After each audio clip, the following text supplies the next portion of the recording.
Hello friends, income tax के cases की series में आज जो केस हम डिस्कस करेंगे वो सेक्शन 143 सबसेक्शन 2 के नोटिस के सर्विस को लेकर के है। प्रेजेंट केस में दिल्ली आईटीआईटी की जी बेंच के सामने एक इशू ये सामने था कि यदि एसएससी को कोई नोटिस भेजा गया रजिस्टर्ड पोस्ट से और जब वो नोटिस सर्वर सर्व करने गया तो उस बिल्डिंग के मकान मालिक ने ये कहा कि कोई ऐसी कंपनी यहां पर एग्जिस्ट नहीं करती और जो नोटिस सर्वर है वो वापसी चला गया और जो टाइम पीरियड था नोटिस इशू करने का उस टाइम पीरियड के बाद उसी सेम एड्रेस पर सेक्शन 143 सबसेक्शन 2 का नोटिस सर्व किया गया। तो क्या ऐसे केस में जो टाइम पीरियड के बाद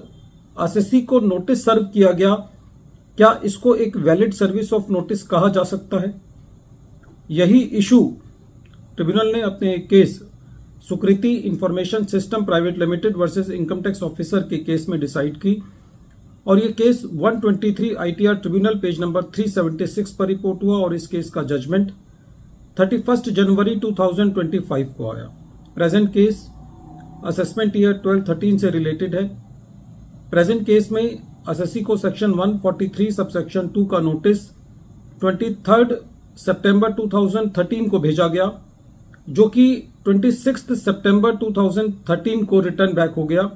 और जब ये रिटर्न बैक हुआ तो इसके ऊपर जो रिमार्क था वो ये था कि लैंडलॉर्ड ने ये बताया है कि एज सच कंपनी कोई भी एग्जिस्ट नहीं करती उस एड्रेस पर। बाद में असेसिंग ऑफिसर ने सेम एड्रेस पर 7 जनवरी 2015 को एक सेक्शन 143 सबसेक्शन 2 का नोटिस और भेजा, जो कि एसएससी को ड्यूली सर्व हो गया और उसके बाद सेक्शन 142 सबसेक्शन 1 के जो नोटिस थे सेम एड्रेस पर भेजे गए और वो सर्विस हो गए। असेसमेंट प्रोसीडिंग्स के दौरान एसएससी ने एक एफिडेविट फाइल किया, जिस एफिडेविट में एसएससी ने ये लिखा कि मुझे 30 सितंबर 2013 तक सेक्शन 143 सबसेक्शन 2 का नोटिस नहीं मिला, इसलिए ये सारी असेसमेंट प्रोसीडिंग्स जो हैं वो वैलिड नहीं है। लेकिन कहीं पे भी असेसिंग ऑफिसर ने अपने असेसमेंट ऑर्डर में एसएससी के इस ऑब्जेक्शन के बारे में कोई जिक्र नहीं किया और असेसमेंट ऑर्डर पास किया। जब ये मैटर सीआईटी अपील के पास था तो सीआईटी अपील के पास भी एसएससी ने एफिडेविट दायर किया कि मुझे कोई भी नोटिस ड्यू टाइम तक सर्व नहीं हुआ था, जो कि प्रेजेंट केस में 30 सितंबर 2013 थी। लेकिन सीआईटी अपील ने भी सर्विस ऑफ नोटिस के ऊपर अपने कोई कमेंट नहीं दिए। जब ये मैटर ट्रिब्यूनल के पास पहुंचा तो ट्रिब्यूनल का सबसे पहले प्रेजेंट केस में ये कहना था कि ऑनरेबल दिल्ली हाई कोर्ट का एक जजमेंट है जिसका नाम है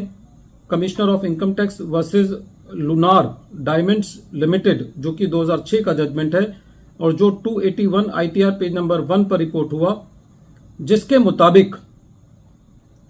यदि एसएससी कोई एफिडेविट सबमिट करता है कि उसको कोई नोटिस सर्व नहीं हुआ तो ऐसे केस में एफिडेविट मिलने के बाद ये असेसिंग ऑफिसर की जिम्मेवारी है कि वो ये साबित करे कि एक्चुअल में एसएससी को नोटिस सर्व हो गया। सेकेंडली,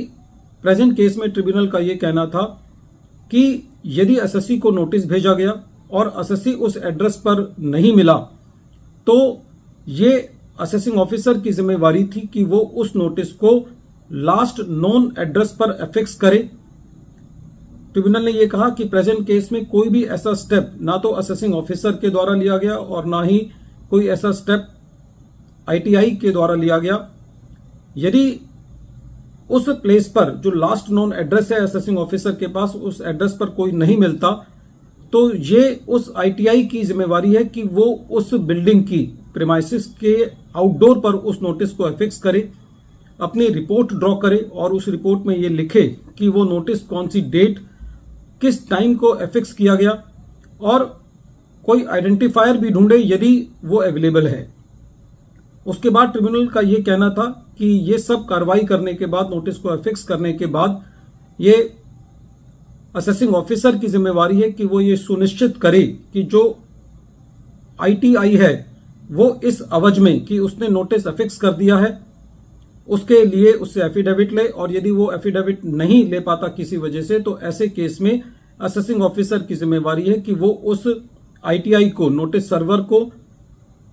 एग्जामिन करे ओथ पर, और इन सारे फैक्ट्स को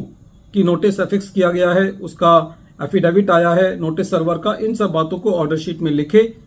प्रेजेंट केस में ये सारी कार्यवाही ना तो असेसिंग ऑफिसर के द्वारा की गई, ना आईटीआई के द्वारा की गई। तो ऐसे केस में जब असेसी को ड्यू टाइम तक